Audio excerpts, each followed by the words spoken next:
The #1 cable news show, 11 years and counting. The O'Reilly Factor. Thanks for staying with us. I'm Laura Ingraham in tonight for Bill O'Reilly. And in the Unresolved Problem segment tonight, a huge reaction to a segment we did last night on The Factor about frustration in some parts of the African-American community with President Obama. As we mentioned, the black unemployment rate in the United States is now at about 16%, which is a lot higher than the overall unemployment rate, which is about 9%. We spoke with Florida Republican Congressman Allen West, who leveled some very serious charges against the entire Democratic Party.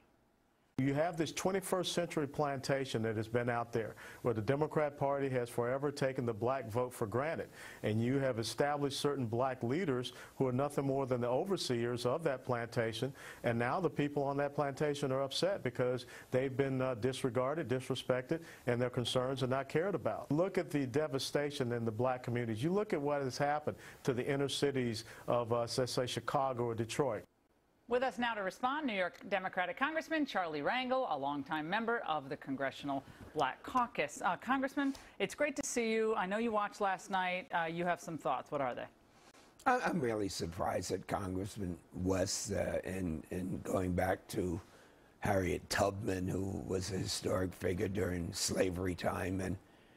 And I know he's new and he's a freshman, and the more TV you get before an election is very important. But he doesn't come from a political party that can ridicule plantations and that type of thing.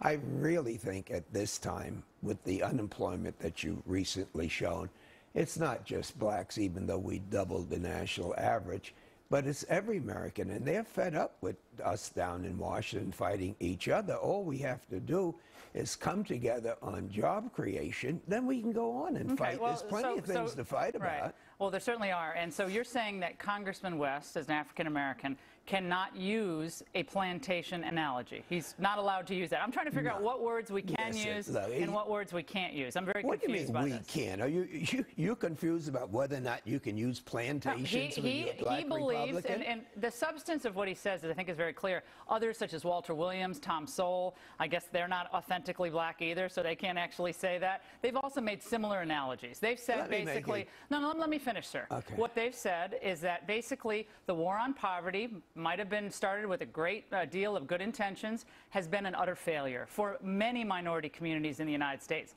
In the inner city and the school systems, we've seen increasing problems, both within the family, within unemployment, across the board problems. Has the war on poverty been a success in your mind? Now, this is something entirely different from what you just asked. No, it's actually all tied together. You were talking about Harriet Tubman and plantations. It's a criticism.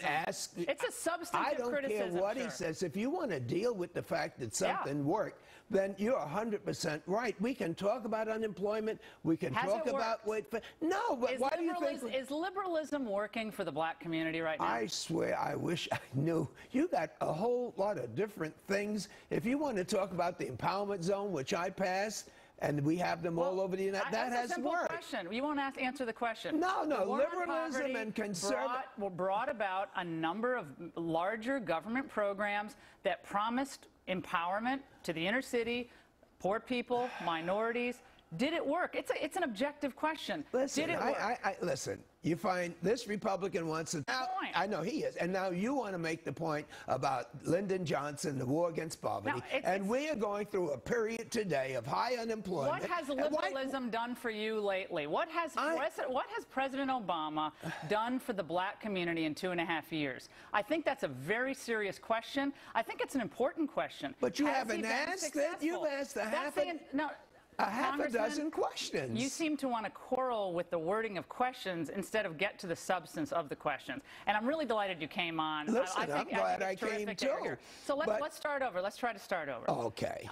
Now forget all the Tubman plantation and all of that. Colonel Allen West was making a very provocative point indeed. A lot of people have used a lot of colorful language over the years on the left and the right. I think both have. Yes. Maxine Waters is clearly very frustrated right now with the president. She let loose on him yesterday saying, look, he's not coming into any black communities. She's coming at it from her perspective. Allen West is coming at it from his.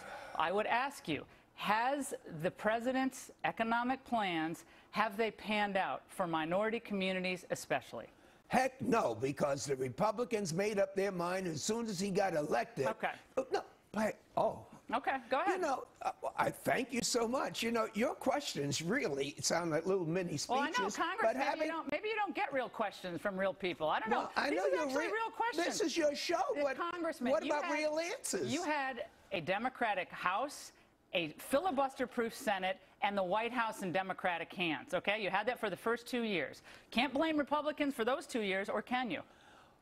We can say what the man inherited if you would permit, me to say it. Those 2 years, you guys were fully in charge, no Republican House. We had a deficit. Did it work out?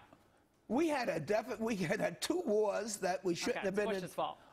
Let me say this, that Bill O'Reilly told me he had a secret weapon. I didn't know it was just a pretty girl that he would bring here. That's very condescending, sir. Well, I'm just saying. A pretty girl. These are serious questions. There's an You have ideological asked battle me going 50 questions, and Right. I'm begging you. I'm begging you. Let's hear an answer. You're not answering any of the questions. I'm begging you to leave all the plantation stuff and this out of it. Beyond the leave out Johnson and the poverty program. Because that's actually a serious question.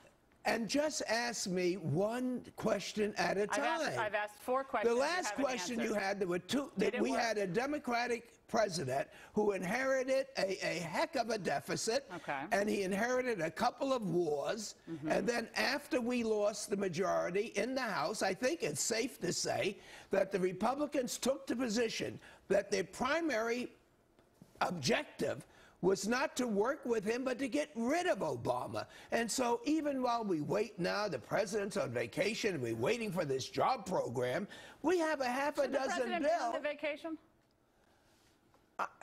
We have a half a dozen bills that we had brought out. You guys hadn't passed a budget, sir, in what was it, 600, 700, or 800 days when the Democrats had the opportunity to pass a budget. I want to let you know one thing. People in America who are unemployed aren't thinking about your budget. They're thinking about getting a job. I'm not in Congress, actually. You're in Congress. I said people who are out of work, that lost their homes, that lost their jobs, and they did this on the Republican. They did this on a Republican thing. The Congressman. I mean, this is what happened. This is what we inherited. At some point, does the buck stop at the White House? It does, but we can't say that we didn't inherit a lousy economy, high unemployment, a high deficit. So why was he elected? He was elected because he had ideas, right? And he sold those ideas to the public. And then you lost in the midterms, like it happens. But people are up, people are down, no doubt about it. There was an assumption that Republicans would put the country above their politics. It was clear, and the polls see it clearly,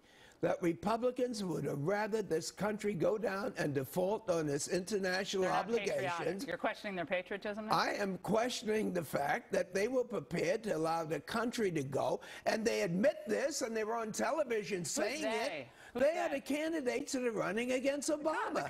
Congress actually, in the end, the debt ceiling was raised, and the president signed the bill, sir. Did you see any of the 10 candidates? They asked them that if you... You will not answer a simple question. Has Obama worked for the inner city? No, good. Nobody That is a great answer. That is a truthful and good answer. And the country hasn't worked for the country either. And it's not just the inner cities. We got white people, middle-class people, that's dreams have been shattered. I agree. And I'm not talking about the Bush administration or the Obama administration. No one cares which administration it was.